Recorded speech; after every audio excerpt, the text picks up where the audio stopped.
Okay, guys, we're going to take a look at Tiger Woods and an overhead view. I really like this view because there's a lot of things that you can see here that normally from a face-on view or a down-the-line view you wouldn't see.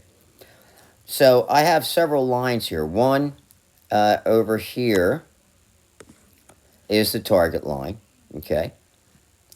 And then I have shoulder line, all right? And then right below that, I have foot line, okay?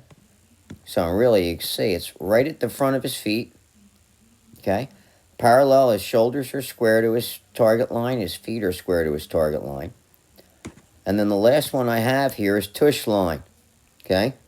So that's showing the back of his tail and what's happening with that throughout his swing. So, and this is some pretty interesting stuff when you look at it from this angle. So, and we see that shaft goes down target line, hands kind of stay on that same line, on that foot line, okay? And by the time the club is, I want to say, parallel to the ground, hands are still on the foot line. It's not way behind the foot line. So in other words, he's not taking it real inside. And even though you were looking at what his hands are doing here as they move away, they're more going straight down his foot line and then loading. Back is to the target at this point, and then arms kind of start to rise. Now, the other thing that I want you to notice here is that his lead hand is not way behind his foot line, okay? So it is actually just a little bit behind the foot line here, right? Just a small amount. And the other thing that I want you to notice is that tail and how it's breaking through that wall in the backswing, okay? So the tail goes right through that butt cheek, goes right into that wall at the top. And hands aren't way back here, right? So we don't want the hands way back behind the player because then they get stuck. So now as Tiger starts back down, what we're going to see is his tail is actually going to back up a little bit more.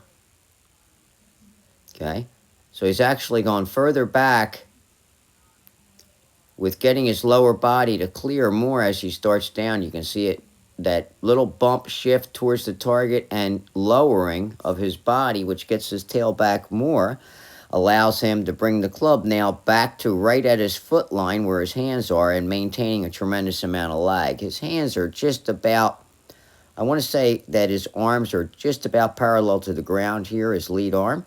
It would be like right there, his lead arm. Now, the other thing I want you to notice here is how all of a sudden, from here to here, we're seeing that wrist, that lead wrist start to flex, okay, towards the target. So he's getting into pronating that wrist, and instead of being an extension, he's getting more into flexion here, okay?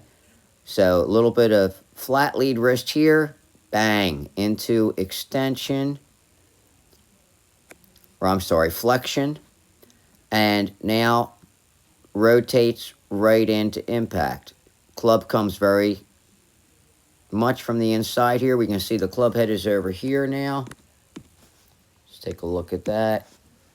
There's the club head right there coming into impact. And when he gets there, notice how much the hips are open and the shoulders are darn near square. Matter of fact, the shoulders are square at impact, because right there is impact, right there. Shoulders are square, hips are open, and then lead shoulder gets right to the target.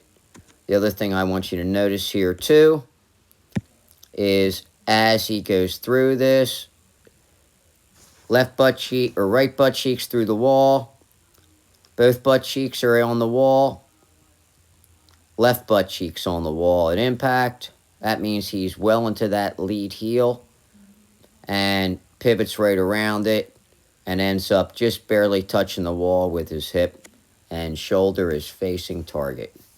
Everything's in parallel. So, remarkable swing. Also, the other thing too here, back foot is up on the toe and into the heel of the front lead foot there. So hopefully this will help you get a better understanding of what the role the arms are doing on the backswing. I see many players get the club way inside here, okay? And we'll see that Tiger only gets, right on his foot line and just a little bit behind his foot line. So it's a lot less motion that he has to make now down to the ball. He can kind of turn through it and actually make solid contact with that ball. Hands just drop right down that foot line and go straight down that foot line to release it and then rehinge. So I'm Bernard Sheridan, Impact Zone Golf.